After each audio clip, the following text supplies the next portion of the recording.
Chevre, how are you? I hope everyone is gesund, stark, und freilach, begashmis und beruchnis. I hope everyone is healthy, strong, and happy, physically and spiritually. We're still in the month of Sivan. Today is Chof Sivan. It's the yahrzeit of my sister, Shifra, Bas, Beluma, Basar Bavrom Deiv. So she should have an aliyah on Hashem Moiz with Nals Guts, for ganz Klal Yisrael. Today is Chof Sivan. We're still in Sivan. And the month of Sivan, as we mentioned already before, the Gemara says that the Eibishter gave the Torah in the month of Sivan, which is Yarchat Lisah, the third month. That means that this entire month, the central theme, the main thing we should be making a big excitement about is Torah. So, this week's Parshas, Parshas Beha'aloscha, we're going to speak about something which is not really such a central theme in this week's Parsha. There's other Parshas in the Torah where it's discussed. In Parshas Beshalach is the Parshas Hamon. It's also mentioned later, I think in Parshas Eikev, Vayancha Vayrivecha. It also talks about the Mon. But in this week's Parsha, it mentions something of the miracle aspect. And we have to learn the lesson from that. And basically what I'm going to say now is a psicha based on volume 4 of Likutei Sichos. But before we begin, we'll start as usual with the pasuk. This is one of the Rebbe's 12 psukim.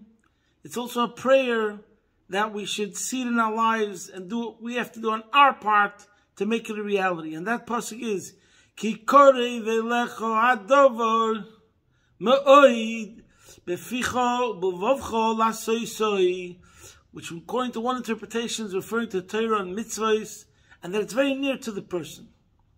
And this is why today's talk, Shir, is going to be so relevant, because it's about what the Eibishter did when he gave us the Torah, which is the main theme we should be talking about in this month, how through the Torah, ki korei velecha, godliness, spirituality, divinity, transcendence, becomes accessible and close to the person. And we'll understand it through the concept of Mon. So in this week's Parsha, it talks about how the Yidden were complaining to Hashem. And then the pasuk says, one of the things that they were complaining about was about the food, and how they were, let's call it, ungrateful. They didn't appreciate the Mon because it was regular. So they had their complaint. And then actually the pasuk tells us the counter argument that actually the Mon was magnificent, was amazing. And part of that, I'm not going to go over all the Rashis. It says, V'amon kizra gad hu ve'enoi ke'ein habdoilach. The Mon was like coriander seed, and its color was like the color of b'doilach. Ve'enoi ke'ein habdoilach. Look at Rashi. That's describing how special it was. So I want to focus on certain things. And it says, Shato am v'loktu. The people would stroll and gather it. The tachnu b'rechayim oidachu b'medoicha ubishlu b'poror, and they grind it in a mill or pound it in a mortar and cook it in a pot. V'aso yisi ugois v'hoyataymoi ketam l'shad hashomen, and they make it into cakes, and it tasted like the taste of dough kneaded with oil. So Rashi explains over here that it means that they didn't have to. Shatu ein shayit el shantil. And over here, the point is to say stroll, that it was beloy amol, that there was no effort, there was no exertion. It was right there. There's a Gemara that actually says in Yuma, we're going to get to it, that there was 3 different levels, 3 different types. But before we get to that, then it says, on the next Rashi, B'tochnu b'rechayim v'goymer. So how can you say all these things? Lo yored b'rechayim. The man did not go down, was not put into a mill. V'loi b'gdeira, not into a kettle. V'loi b'medecha, not into mortar. Ella, what is the pasuk really telling us? What Rashi says, Mishtana hoyataymoi. Its flavor would change. L'ntchonin, into that of things that are ground. L'ndoichin, that of things that are pounded. L'muvsholim, and that of things that are cooked. In other words, you wanted it to taste like pizza, it tastes like pizza. You wanted it to taste like brisket, it tastes like brisket. It had a flavor of whatever you wanted. Now, by the way, in addition to these miracles and these qualities, there was also, it says, it's brought down another couple of miracles that were together with the man, and that there was no waste. The person didn't cause waste from eating the man. It didn't cause any waste. He didn't have to go to the bathroom. And also, it also came down with gems. There were gems that came down together with the man. So what does this all represent? Why is this important to know? I'm not getting into the details, but in general, the miraculous nature of the man. And the answer is, because by understanding the nature of the man, what does the man symbolize? We'll understand what is the nature of Torah to a certain degree, and we'll understand the inner significance of a certain halacha, which is very fascinating. So first we'll start off that my mashpia Rabbi would talk about this sikha, some aspect of the sikha, and he used the expression to say, "Vos is man? What's man?" It's brought down that we made a bracha on man, but instead of making a bracha of lechem min haaretz, hamitzi lechem min haaretz, bread which came from the ground, we used to say hamitzi lechem min hashamayim. It was the bread that came from heaven.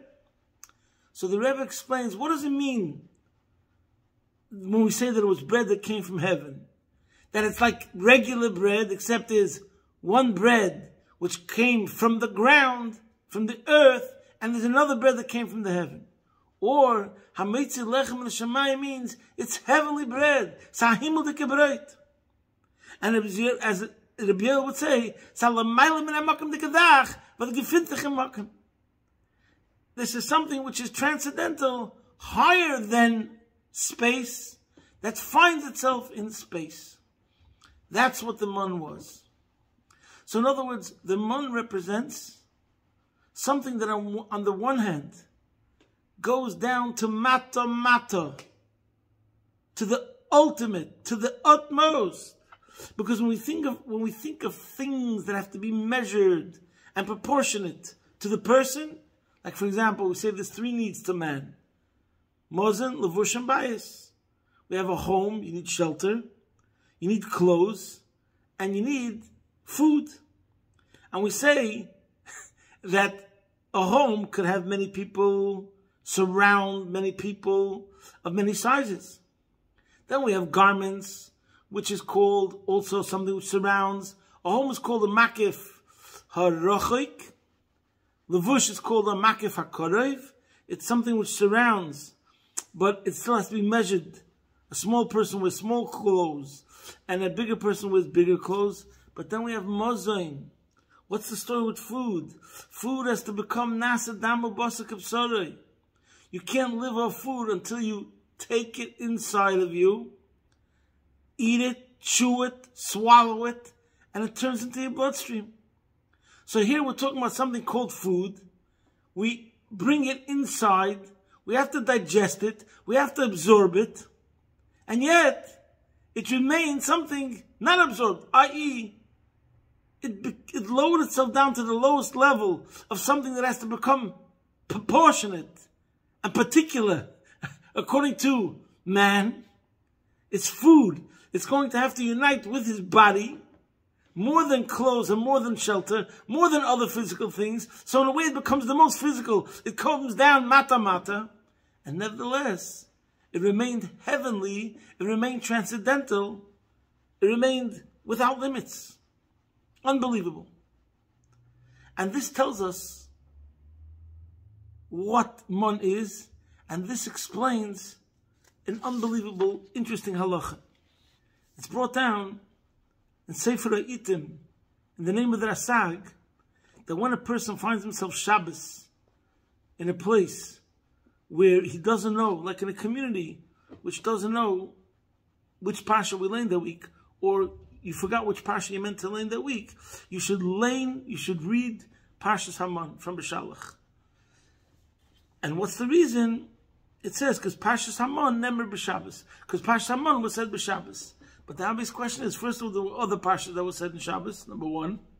And number two, the Aseres HaDibros were definitely said on Shabbos. Because Kul Alma, b'Shabbos Nitna Torah. So why do we have to read the Parsha of the Mon?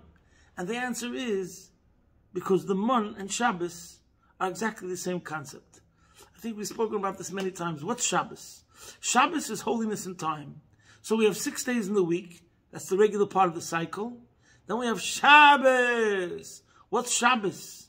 It transcends time, yet it is in time.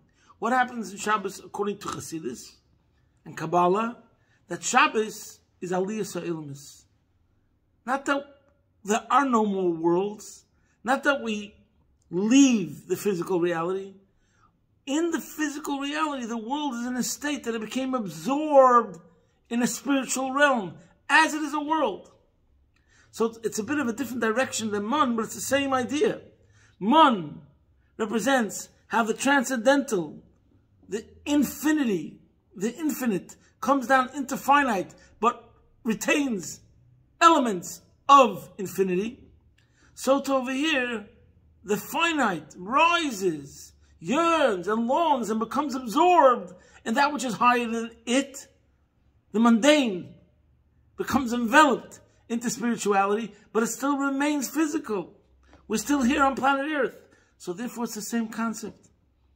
And we know the rule, when we want something to become affected in the world, the Jew starts everything from Torah. Torah is the avenue, Torah is the path through which we bring the spirituality into the world. So just like the Shabbos, you could say, is an interface between the finite and the infinite, so too, Mon is the interface, the marriage of heaven and earth, that the spirituality totally permeated the physical to the degree that it becomes food and enters the body and has to unite with the body. You can't live unless something is actually giving life and energy to the body and unites with the body. And it remains infinite and finite at the same time. So both Shabbos and the Mon represent That's why in general, just to talk about Shabbos, the Rebbe mentions the famous vort, the Rebbe brings many times, that on Shabbos, even someone that's considered a liar, but on Shabbos he wouldn't lie. It's like the atmosphere, the environment, the vibes, the energy of the world, that the world got elevated, affected him that he shouldn't lie on Shabbos. And over here in Likutei Sichos, when he talks about how the Mon affects the person, he's saying similarly, the Mon affects everybody and affected everybody.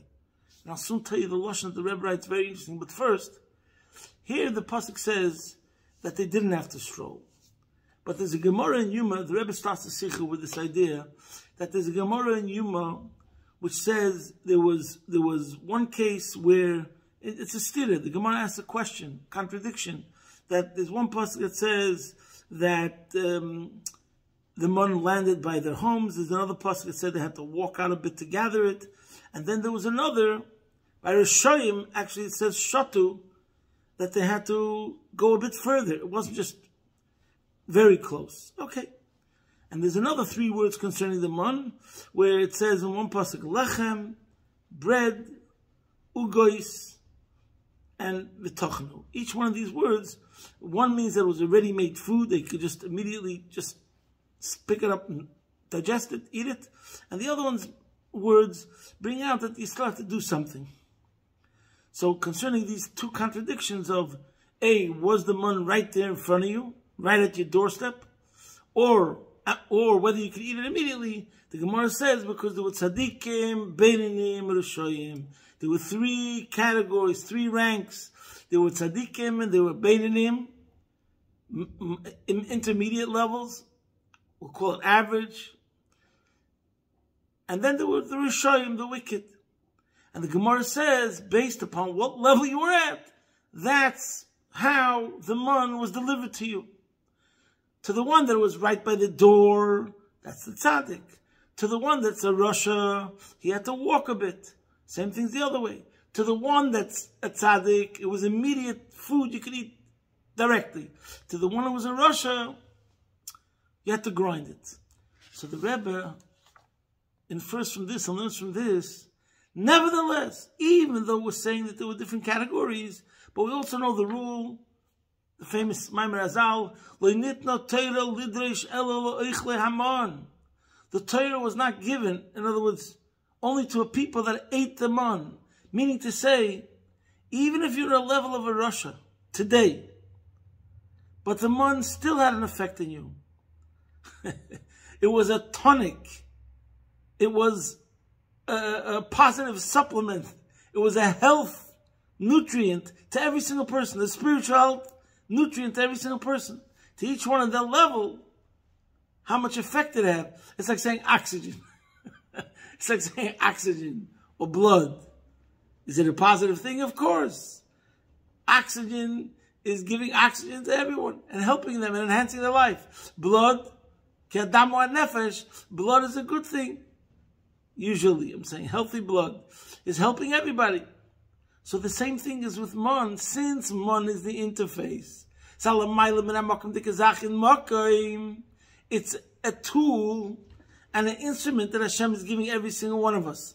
How He brings into our spirituality. So therefore it had a refining element. It had an elevating element. It had a healing element for every single person, including the Rishayim. And that's why the Torah, and he says over here a line which I don't remember seeing in all the volumes of Likutei Sichos.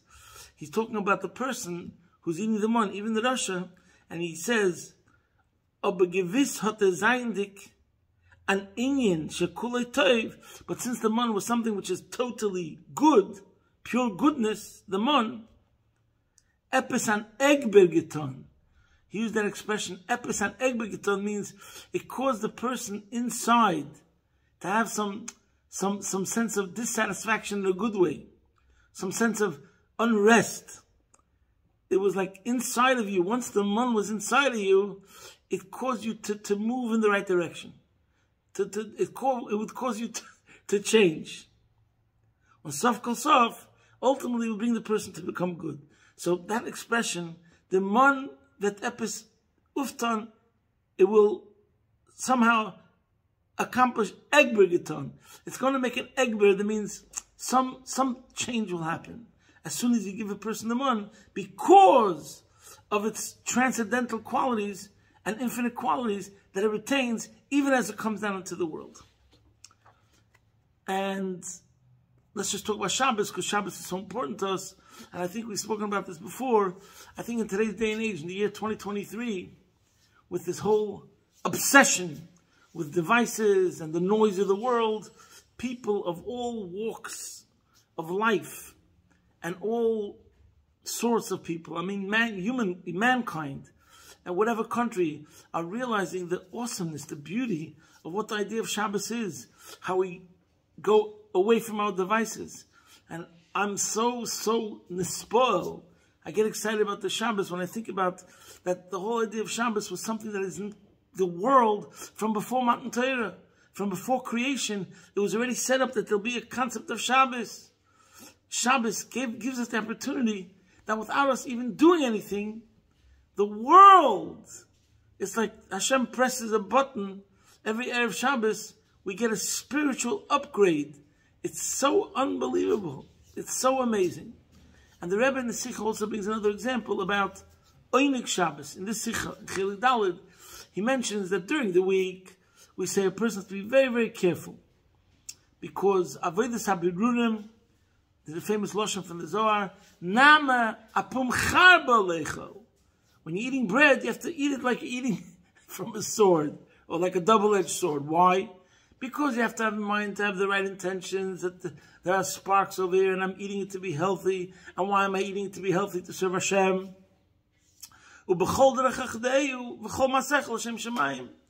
And we don't really talk about the pleasure and the enjoyment of the food. We're not like those Chassidim of old that were waging a war against it, so to speak. This generation, we're living in different times, so the emphasis is not so much on that you should eat, dry bread and drink only water, whatever. So times have changed in that sense. But still, if we talk about the values and the virtues, our values and virtues are not about indulgence, and our values and virtues are not about enjoying the taste or the flavor. You shouldn't be into it. I mean, if you taste it, you tasted it, whatever. But if you take pleasure in food, it's frowned upon, because everything has to be connected to Hashem.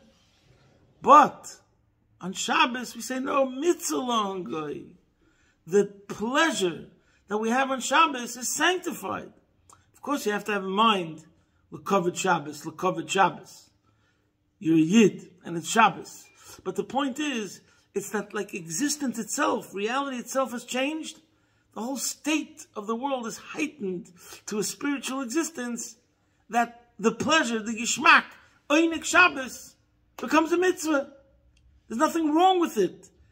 The contrast that during the week it's a problem, on Shabbos it itself becomes elevated, so therefore it's not a problem. And that's why in a way Chassidus explains the idea of why you're not allowed to do work on Shabbos.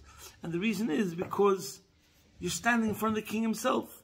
Like I spoke many times, you have a general. You have a general, the king. There's the way he's standing in the battlefield. He's roaring, he's screaming, and he's with his full expansion. But then you have the king, the general, who stands in front of the king himself. He's completely mute. With the permission of the king. Can I scratch my nose? He's completely nullified.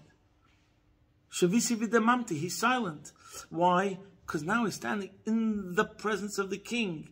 And the king's greatness is the thing which overrides everything else and bypasses everything else and is greater than everything else. So therefore, in front of the king itself, we say, you're not allowed to be you're not allowed to make a false twitch, a false move in front of the king. And that's how Chassidus explains what's Shabbos. Shabbos is also b'malacha. We're not allowed to be involved in mundane activities because we're standing in front of the king. We're right now in the inner chamber of the king and standing in front of the king. So during the week, we're like the general in the battlefield. We're also doing what Hashem wants. Kol masecha yilu Hashem shemayim. That's one sort of mode of service. The general is very important to the king, and very important especially in the battlefield as he's doing his work. But the general, as he stands in front of the king himself in the inner chamber, he has to realize he's attached to the source right now, and in the presence of the king, he's become elevated, and elevated means he becomes more united with the king himself, and it's about the king. The focus, the concentration is totally on the king himself. And that's what Shabbos is. So therefore we don't do malacha. So the Rebbe in the Sikha now goes on to say that lechem, Torah is also compared to lechem. But in Torah itself, nigla Torah, the revealed part of Torah, is more compared to lechem in the Oretz, and sosim deraisa, pnimius Torah, the Kabbalah, and Chassidus is more compared to lechem in the Shemayim. And this is discussed in many places, but in a way it's obvious, because nigla talks more about the physical. The realm of the revealed part of the Torah is the physical. We're talking about donkeys, we're talking about cows, we're talking about properties, we're talking about buying, we're talking about selling, we're talking about damages. We're talking about a lot of social laws, civil laws. We're talking about physical things. Pnimius HaTorah, the Kabbalah, is talking about Hashem's Svirot. His Svirot is Chochmah, Bina, Das. We're talking about godly emanations, godly attributes. We're talking about what's going on in spiritual worlds. So it's a whole more spiritual dimension. And therefore, it's more like compared to Mon and to Shabbos. In other words, the interface, we were told, it was revealed to us. Kabbalah means we received it. What's going on in the spiritual realms that are not this planet Earth, in divinity, in what's called the whole Seder Shtalshlus, the order of descent of all the worlds, the whole spiritual map. So therefore, that's more compared to Lechem Min Hashamayim. And the Rebbe really the point of the Sikha over there is to bring out that just like the Lechem and the Shamayim, the Mon, we say was given to all of the Yidden, even the Rishoyim, as the Gemara says in Yuma, and we have to say that it also had an effect on the Rishoyim and all its beautiful qualities that the Pasuk talks about over here, how Hashem is saying the Mon was really so awesome and unbelievable. All these same things applies to Pnimiyus HaTorah. We have to feed even someone who, for whatever reason, might seem very alienated, might seem very distant, might seem very far, and they might have great issues with Hashem, with Yiddishkeit. The answer is, what we have to do is Mon, feed them Lechem and Shamayim, feed them Sosum Deraisa, Pnimiyus HaTorah. And we see in life clearly that those that learn about the inner significance of Torah, that portion of the Torah, we've seen also, as it says in this week's Parshas, the idea of Beha'aloscha Saneres, to kindle another person. We see the power of Chassidus and Pnimiyus HaTorah, and how people who study it change, it revolutionizes, it changes their life, and they see things completely differently, and they appreciate things completely differently, and so on and so forth. And maybe we can give a whole nother shir only on that subject itself, but I think it's pretty obvious, and we see it with our own eyes in our daily lives. To connect this to Pirkei Avos this week, the Mishnah says, Hu Omer, it ends off, we said, Ki korev elecha dov moed b'ficha v'avcha asoisei. So what's the message? The message that I would like to convey from today's lesson is the Ki korev elecha. Hashem gave us the Torah. Hashem oiz la me'yitein. The Torah is really the same exact thing, but even on a higher level. Ala mayla min ha'makom dekazach, was gefindt sich ha'makom. We have a Torah. On the one hand, you look at it, it's a scroll. It's a scroll. It has a limited amount of words and a limited amount of letters, and it's ink and it's on parchment. See Tanya chapter 4, how he discusses it. But at the same time, we're saying that this physical thing, very physical and measured with certain physical limitations because it finds itself on planet Earth, really is a Raisa v'Kutshavrichu Kulachad. Really, in a certain sense, it's the totality of God. How we can say such a thing, don't ask me. But that's what we say. The entire Torah is really Hashem Himself. So, it's the L'mayla min ha'makom dekazach, was gefindt sich ha'makom. This is the interface. We are meant to become one totally with Hashem. We're living in a physical world that has hardships, challenges, and there's adversity, and so on and so forth, and so on and so forth, and all the limitations. Guess what? He gave each one of us a jetpack. He gave each one of us a rocket ship. He gave each one of us something that as soon as we become attached to it, we're transcending. As an example of that, we have a concept of Mon. We're eating it, we're digesting it, and yet it remains infinite. We have Shabbos. Think of Shabbos and the power of Shabbos. In the year 2023, look at every single person who keeps Shabbos and speak to them. They won't even find the words how to say how magical, awesome, special Shabbos is. How everyone feels uplifted. It's because it's in the air. The world, Hashem lifts up the world on Shabbos to a different energy flow, and all of a sudden everything is different. And the same thing, even more so, the very Torah itself is the same idea. And therefore we have the Mishnah, the last Mishnah in this week's Perek, that it's not your obligation to complete the work, but on the other hand, but you can't say you're not getting involved at all. In other words, I gave you Torah. Torah is going to get the job done, little by little, day by day. Keep on it. Learn it. And then he says, if you learn a lot of Torah, you'll get a lot of reward. Hashem will reward you. He can be trusted. But you should just know, whatever reward you're going to get in this world, and hopefully you'll get a lot, it's still not the ultimate reward. So we're in the month of Sivan.